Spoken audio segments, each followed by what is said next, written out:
Pai, Senhor, irmãos, amém?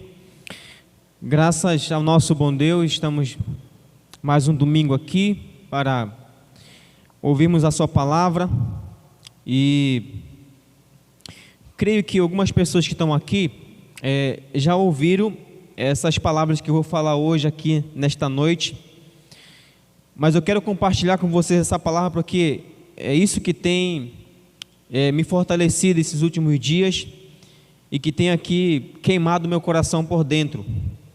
Eu quero que vocês acompanhem a leitura que se encontra em Lucas capítulo 7, versículo 19 ao versículo 23.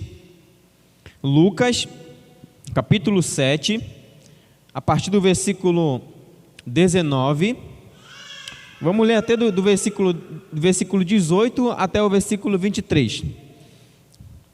O texto diz assim: o discípulo de João contaram-lhe todas essas coisas. Ele, então, chamando 2 deles, enviou-os ao Senhor para perguntar: Tu és aquele que deveria vir, ou devemos esperar outro?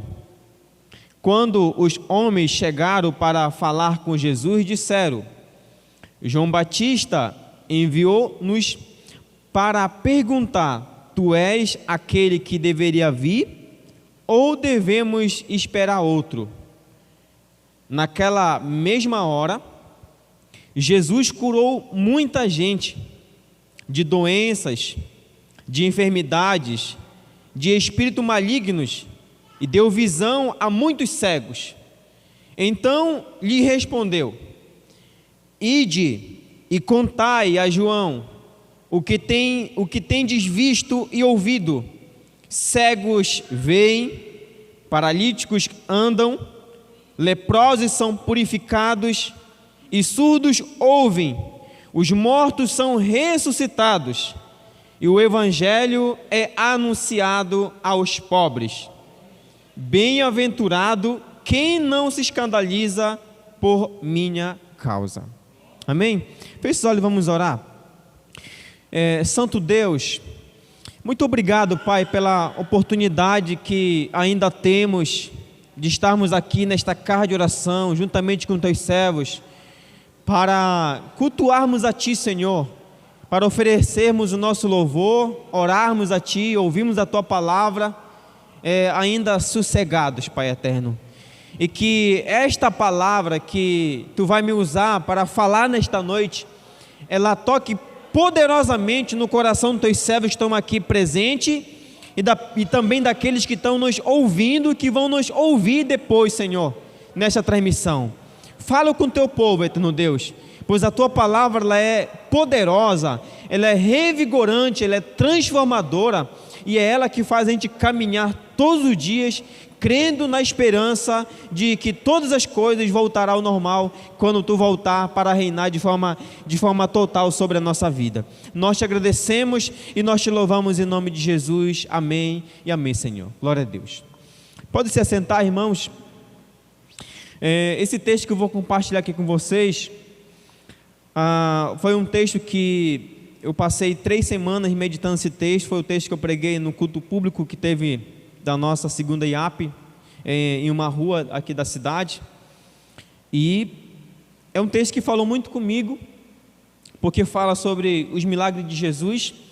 Então eu quero compartilhar com vocês nessa noite esse texto, pegando esse texto aqui de Lucas capítulo 7, versículo 19 ao 23, eu sempre digo que eu gosto muito dos verbos, e dentro desse texto aparece pelo menos 4 verbos: o verbo ir, né, que está de ide, o verbo anunciar, o verbo ver e ouvir. Então, quando vocês voltam a ler Lucas capítulo 7, a partir do versículo 11, Jesus ele realiza um milagre que é a ressurreição do filho da viúva de Naim. E aí é diante desse texto que o versículo 18 foi assim: os discípulos de João contaram-lhe todas essas coisas, ou seja, os discípulos de João contaram para João Batista o que Jesus andava fazendo na Galileia. Então, diante dessa notícia que os discípulos de João vão falar para João Batista, João Batista escolhe 2 dos seus discípulos e manda perguntar para Jesus se Jesus era realmente o Messias prometido, se ele era aquele do qual ele tão falou, do qual ele tão pregou, se o que estava acontecendo era feito através dele. E aí Jesus, sendo um mestre muito prático, quando eles chegam até Jesus e perguntam, Jesus não responde de imediato com palavras, Jesus responde com ações concretas. O texto vai dizer que Jesus vai curar pessoas, né, de doenças e de enfermidades. Então, eles vendo essa ação de Jesus assim, de forma prática, aí Jesus vai dizer assim: olha, ide, essa aqui é uma ordem, ide e anunciai, ou seja, ide e falai aquilo que vocês têm visto e ouvido, entendeu? Visto e ouvido. Então, é como que se João Batista, em outras palavras, estivesse perguntando se Jesus era a esperança do qual ele tão falava. Por isso que o tema da nossa reflexão aqui é milagres, Jesus, a nossa única esperança. Então, diante disso, irmão, eu quero aqui falar para vocês de forma assim, panorâmica, né, de alguns milagres que Jesus realizou para afirmar por que Jesus é a nossa única esperança. Por que Jesus é a nossa única esperança?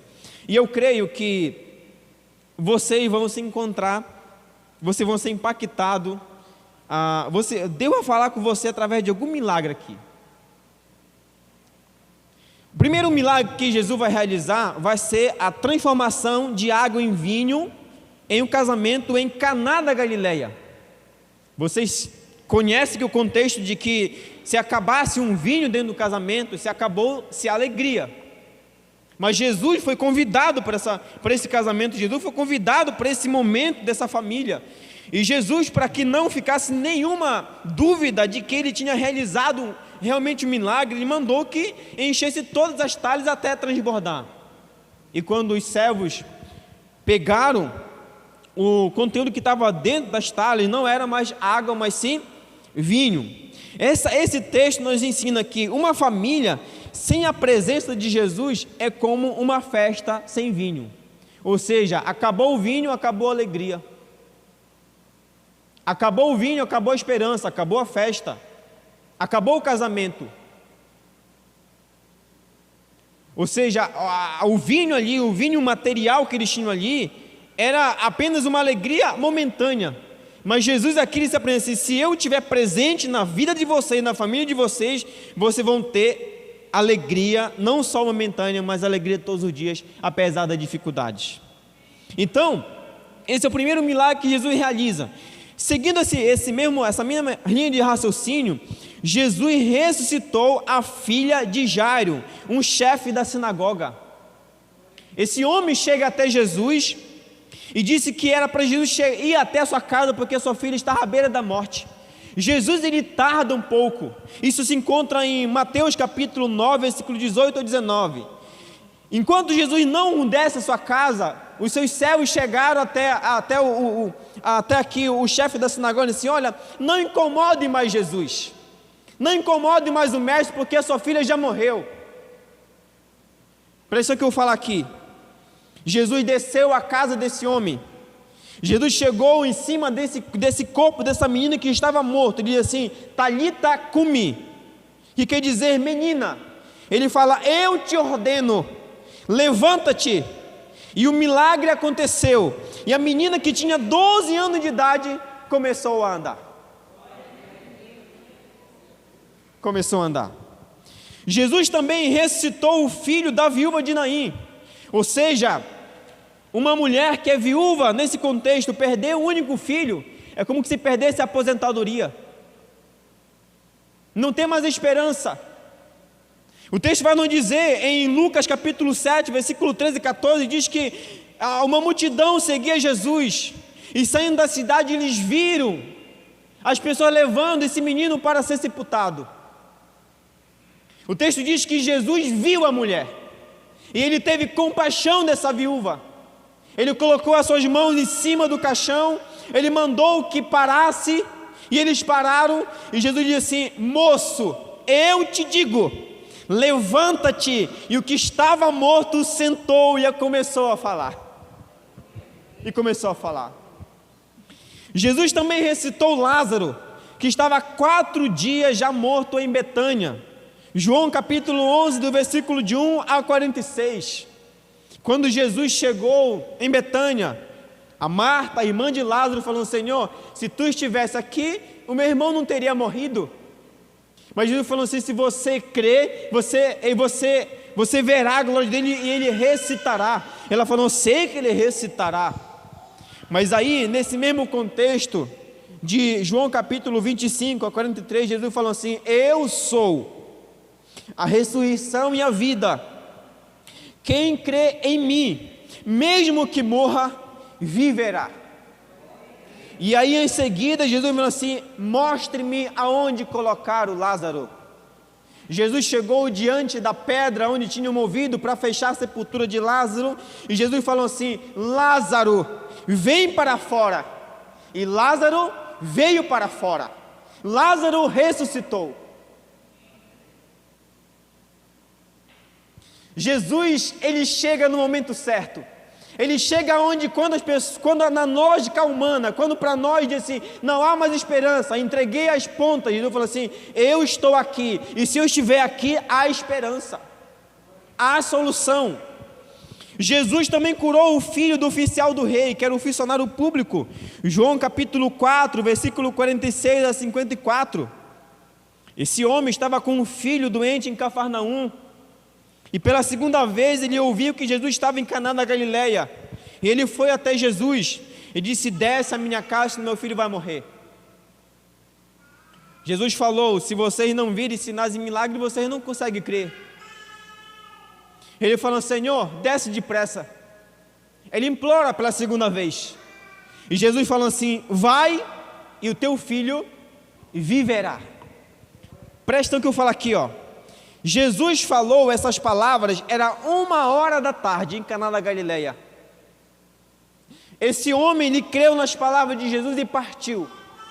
No outro dia, chegando próximo à sua casa, os servos vieram ao encontro dele. Disse: olha, teu filho está vivo. Ele perguntou a que horas ele ficou bom. Ele falou assim: olha, lá pelas 13 horas da tarde, o teu filho ficou bom. Ele falou assim: às 13 horas da tarde, Jesus de Nazaré me disse: vai que teu filho vive. E eu criei, e ele ficou bom. Ele ficou bom. Isso ensina que Jesus não tem poder somente de curar e de salvar pessoas quando ele está perto, mas que ele pode dar uma palavra de autoridade à distância e as pessoas ficam libertas. Jesus também curou a filha de uma mulher sírio-fenícia, ou a mulher cananeia. Mateus capítulo 15, versículo 21 a 28, e Marcos capítulo 7, versículo 24 a 30. Essa mulher, ela chegou até Jesus e falou: Senhor, tenha misericórdia da minha filha. Jesus falou assim: como eu vou tirar da boca dos meus filhos para dar para os cachorrinhos? E ela falou: Senhor, até os cachorrinhos comem das migalhas que caem debaixo da mesa dos seus senhores. Jesus falou assim: mulher, grande é a tua fé, seja feita a ti como queres. E no mesmo instante, o demônio saiu da menina e ela ficou liberta. Ela ficou liberta. Jesus também curou uma mulher que sofria por 12 anos de uma hemorragia, a mulher do fluxo de sangue. Mateus capítulo 9, versículo 20 a 22. Essa mulher, ela rasgou a multidão. Uma multidão impedia ela chegar até Jesus. Ela falou assim: se eu simplesmente tocar nas orlas do vestido de Jesus, eu sei que eu serei curada. E essa mulher, ela chega até Jesus e ela toca em Jesus. E quando ela toca em Jesus, Jesus assim: parem, eu senti que de mim saiu virtude, eu senti que de mim saiu poder. E Jesus, ele olha para essa mulher no meio da multidão e fala assim: ânimo, filha, a tua fé te salvou. E no mesmo instante, essa mulher, ela foi curada. Jesus também curou um paralítico em Cafarnaum, que vivia há muito tempo em uma maca. Mateus capítulo 9, versículo de 1 a 8. Esse homem, tudo indica que tinha cometido um pecado, e por isso ele foi levado a ficar paralítico. O texto de Marcos capítulo 2, versículo de 1 a 12, vai dizer que 4 amigos souberam que Jesus estava dentro de uma casa ensinando, e as casas na Palestina naquela época, elas tinham apenas uma porta, elas tinham a porta da frente. O outro meio para entrar seria por cima, seria aí uma espécie de uma laje das casas. Tinha gente dentro da casa, tinha gente na porta da casa, tinha gente fora da casa. Não tem como entrar com esse homem pela porta da frente. Mas eles subiram no telhado da casa e eles colocaram o paralítico diante de Jesus. E Jesus fez uma pergunta: o que é mais fácil dizer para esse homem? Teus pecados estão perdoados? Ou levanta-te e anda? E Jesus fala para esse homem: ânimo, filho, os teus pecados estão perdoados.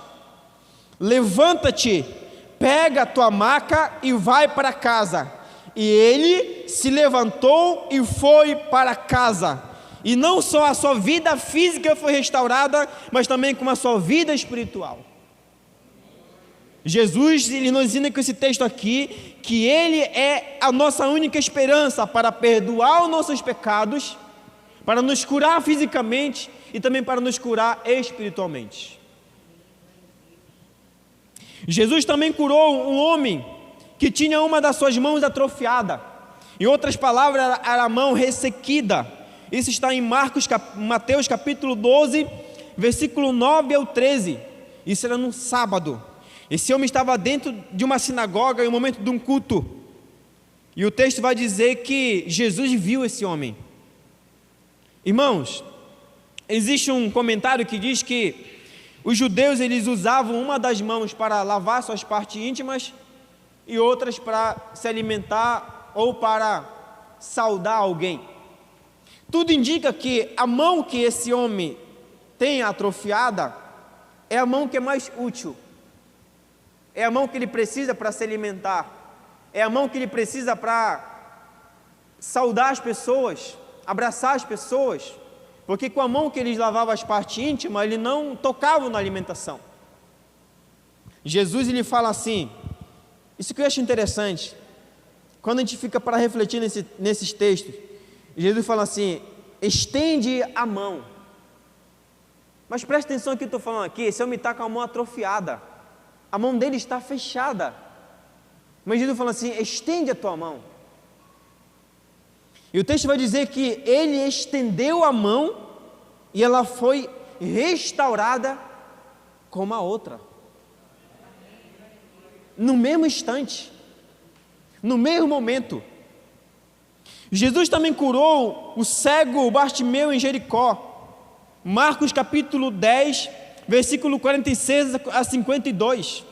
Esse homem, quando ele ouviu que Jesus estava passando por ali, ele gritou, filho de Davi, tenha misericórdia de mim.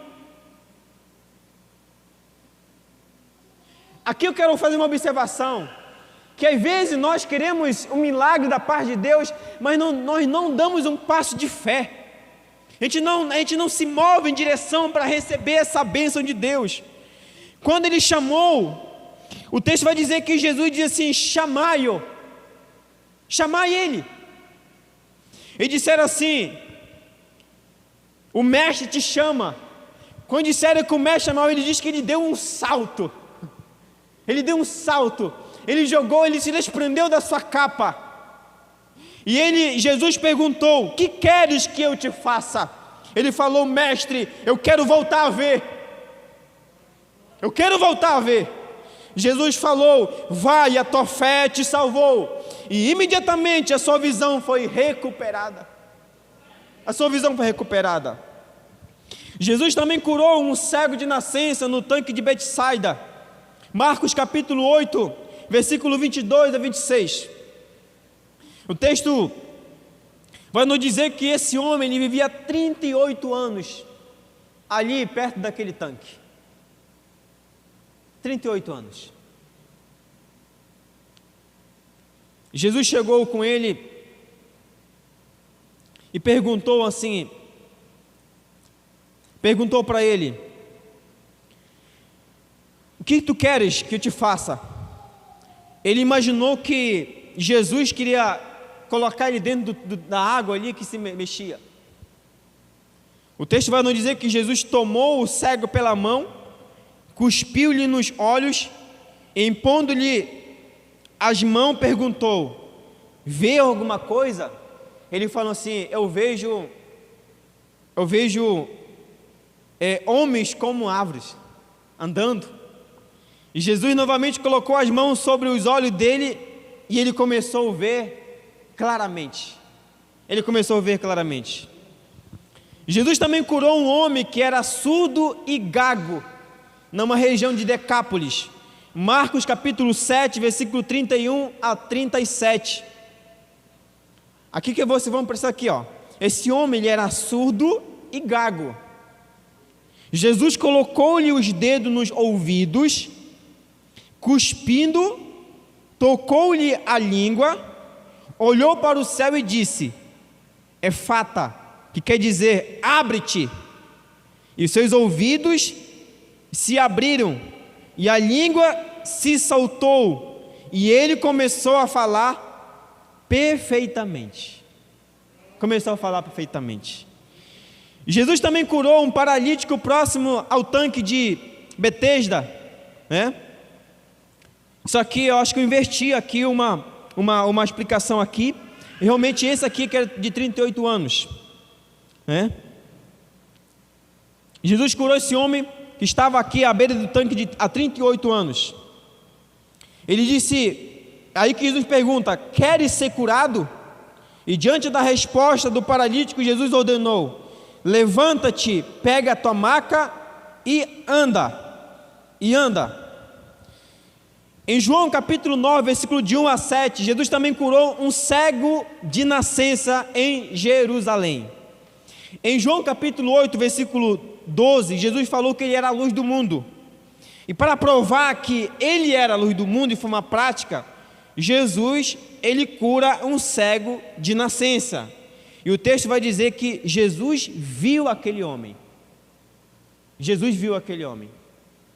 aqui me chama a atenção em outro detalhe. Sabe aqueles momentos da nossa vida que a gente se encontra se perguntando: será que Deus sabe o meu sofrimento? Será que Deus me vê? Será que Deus me visita? O texto vai dizer que Jesus viu aquele homem e, cuspindo no chão, misturou terra com saliva e aplicou sobre os olhos do cego e disse: vai e lava-te no tanque de Siloé, que significa ser enviado. Ele foi e voltou vendo. E quando ele volta do tanque, os amigos, os vizinhos disseram assim: mas tu não era aquele homem que era cego, que pedia esmola? Isso aqui me chama a um outro ponto interessante, porque o que Jesus realizou na vida daquele homem, ele se tornou visível. As pessoas notaram, elas perceberam. E aí os mestres da lei questionaram os seus pais, o pai e a mãe, e o pai e a mãe falaram assim: olha, pergunte para ele, já tem 18 anos, já tem idade suficiente para responder pelos seus próprios atos. E aí quando perguntaram para ele, sabe o que ele falou, o cego, agora ex-cego? Ele falou assim: olha, durante toda a minha vida, eu nunca ouvi dizer na face da terra que alguém que tinha nascido cego voltou a ver. Mas eu sei que eu era cego e agora eu estou vendo. E diante dessa resposta, expulsaram ele da sinagoga. Sabe o que Jesus faz? Jesus percebe que abandonaram ele, Jesus vai até ele. E ele pergunta assim, Jesus pergunta para ele: tu crês no Filho de Deus? Ou no Filho do Homem? ele falou assim: quem é ele para que eu creia? Jesus falou assim: ele está falando contigo. Sou eu que estou falando contigo. É como que se Jesus estivesse assim: sabe quem foi que te curou? Sabe quem foi que restaurou a tua visão? Foi eu. Eu, a luz do mundo, eu, Jesus, o Messias, a esperança. Jesus também libertou uma mulher de um espírito maligno que lhe causava uma enfermidade por 18 anos. Você lembra desse texto aqui, né?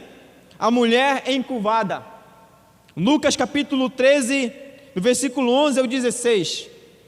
Outro texto que diz que Jesus vendo, ela está dentro de uma sinagoga em um sábado, as pessoas estão em pé, mas ela está encurvada, ela não olha mais para cima. Mas Jesus vendo essa mulher, chamou e disse: mulher, estás livre da tua enfermidade. E impondo-lhe as mãos, ela se endireitou na mesma hora e passou a glorificar a Deus. Passou a glorificar a Deus. Jesus também libertou um homem mudo e endemoniado, ou seja, um homem possesso. Mateus capítulo 9, versículo 32. Jesus expulsou o demônio e o homem passou a falar. Passou a falar. Jesus também libertou um homem possesso. Eu falei agora aqui que esse homem ele estava possesso e ele era mudo. Jesus expulsa o demônio e ele passa a falar. Já em Mateus capítulo 12, versículo 22, aqui é um outro homem que ele está possesso, mas ele é cego e mudo. Tá? Um é só mudo e agora aqui é cego e mudo. Jesus expulsando o demônio que era mudo, tá? Isso a gente confirma em Lucas capítulo 11, versículo 14. Expulsando o demônio que era mudo, e ao sair, o homem passou a falar e a ver. Passou a falar e passou a ver. Jesus também curou um homem que era lunático ou epilético, que tinha um espírito mudo, o mesmo sofria de convulsões, caía no fogo e na água, espumava pela boca, rangia os dentes e se enrijecia. Eu já vi isso. Eu já vi pessoas possessas com essas características. Mateus capítulo 17, versículo 14 a 21, Marcos 9, 14 a 29 e Lucas 9, 37 a 42. Jesus repreendeu o demônio que saiu do menino e na mesma hora ele ficou curado. Na mesma hora ele ficou curado. Irmão, isso aqui é sofrimento, ó. Isso aqui é sofrimento. Ele é mudo, ele sofre de convulsões, ele cai no fogo, ele cai na água, ele espumava pela boca, ele rangia os dentes e também se enrijeceu. Ele ficava com o corpo endurecido.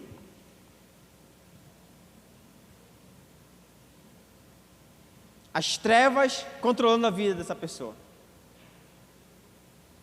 Mas Jesus, a luz do mundo, entrou na vida dessa pessoa e houve salvação. Jesus também curou, ou seja, ele deu uma nova chance. Não, aqui, deixa eu pular isso aqui, que isso aqui é importante aqui, ó. Jesus curou um homem que era hidrópico. Ele sofria de hidropisia. Isso aqui eu achei interessante. Eu não sabia o que era isso aqui. É uma doença, né? É uma doença. Hidropisia, né? É o acúmulo de líquidos em qualquer parte do corpo, mais comum no abdômen, podendo gerar insuficiência renal ou cardíaca. Esse cara, ele está no meio ali, Jesus percebe isso.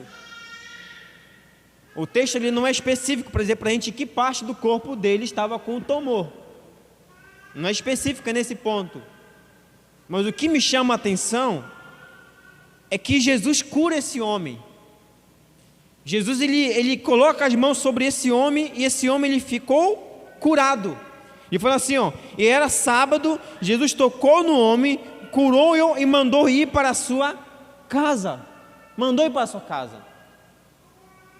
Jesus, irmãos, além dele ser esse Deus que nos cura de enfermidades físicas e de enfermidades espirituais, Jesus também é o Deus que nos dá uma segunda chance para recomeçar.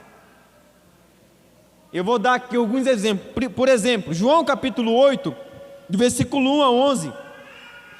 Jesus ele foi levar diante de Jesus uma mulher que foi apanhada em adultério. Pela lei do Antigo Testamento, essa mulher devia ser apedrejada até a morte.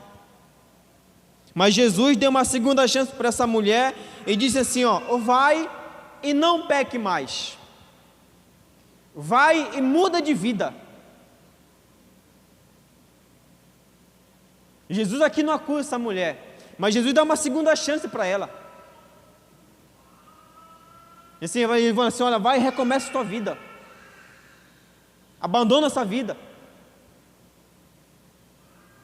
Jesus também, ele transformou a vida da mulher samaritana. Uma mulher que socialmente era desprezada pelos judeus. Uma mulher que já tinha vários maridos, e muitos já tinham morrido. Ninguém ouvia aquela mulher. Jesus poderia ir por outro caminho, porque tinha outro caminho para ele, sem passar pela Samaria. Mas Jesus escolheu o caminho que passar por Samaria. E às 12 horas, que era o horário que essas mulheres iam apanhar água no poço de Jacó, Jesus encontra com essa mulher. E aí ele pede água. E ela fala assim, como tu sendo judeu, e eu sendo samaritano, tu me pede água? Mas o que faz despertar a salvação dentro do coração dessa mulher, quando Jesus fala assim, olha, se você beber da água que eu te der, nunca mais tu terá sede. É como que Jesus estivesse dizendo assim, se você crê em mim, nunca mais você terá sede. Então, me dê então dessa água, eu quero beber, que nunca mais eu quero voltar aqui nesse poço para tirar. Mas não é essa água que Jesus está falando. E essa mulher, ela crê em Jesus. E quando ela crê em Jesus, ela não fica somente com essa palavra para ela. Ela vai e conta às pessoas samaritanas assim, vem ver, eu conheci o Jesus, eu conheci o Mestre. Eu conheci um profeta, conhece a minha vida. E um outro texto que me chama a atenção, nessa mesma linha de pensamento aqui, é Atos capítulo 9, versículo de 1 a 7. A transformação da vida de Saulo. Saulo, perseguidor da igreja, perseguidor de Cristo, indo na estrada de Damasco para ir prender alguns cristãos, para levar para ser mortos esses cristãos. Mas naquele dia Jesus apareceu para ele.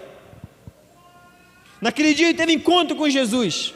E Jesus transformou a vida de Saulo, o qual passou de perseguidor para seguidor de Jesus. De perseguidor de Jesus Cristo, ele passou a seguidor de Jesus. Jesus não é só o Deus que nos dá uma segunda chance, mas Jesus também é aquele que sacia a nossa fome física e a nossa fome espiritual. E para mostrar um exemplo desse aqui, irmãos, Mateus capítulo 14, versículo 15 e 21, Jesus transformou, multiplicou 5 pães e 2 peixinhos para alimentar uma multidão.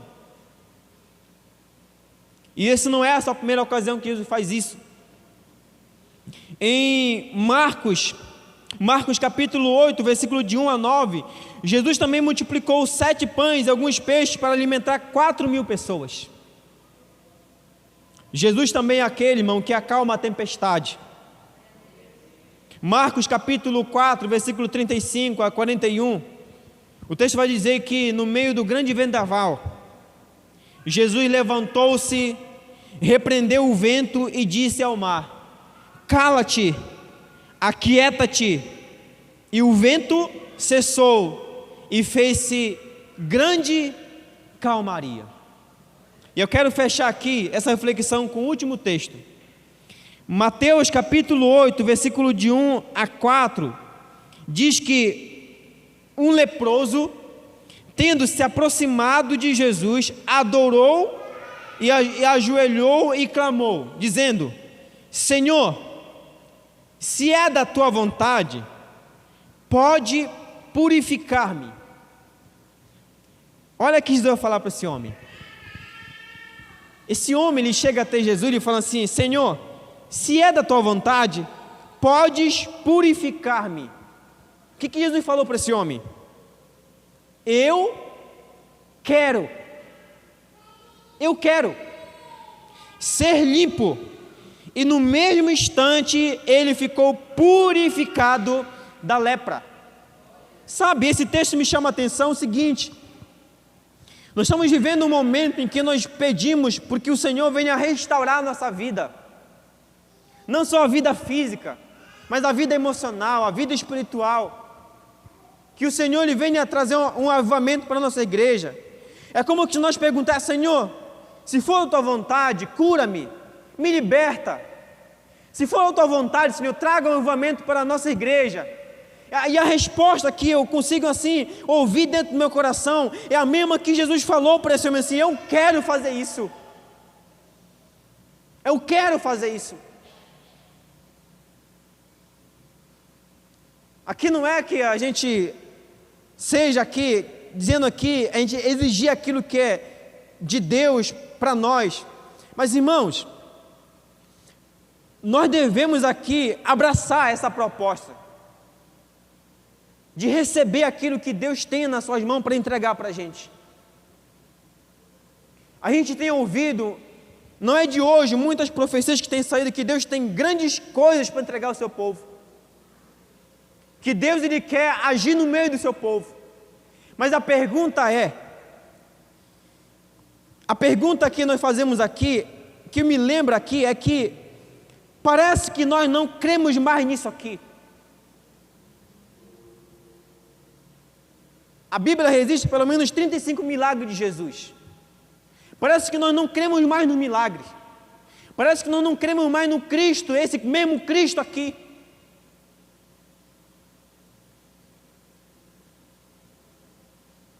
Muitas pessoas estão hoje, até hoje ainda, dentro da fé cristã, é porque elas creem nisso aqui. Nós precisamos crer nisso aqui, irmãos. Nós precisamos acreditar que Jesus Cristo, o mesmo Cristo que realizou essas coisas aqui, é o mesmo Deus que está sentado no seu trono e que hoje tem toda a autoridade no céu e na terra. Ele tem poder, Ele tem autoridade para fazer toda e qualquer coisa que a gente pedir a Ele.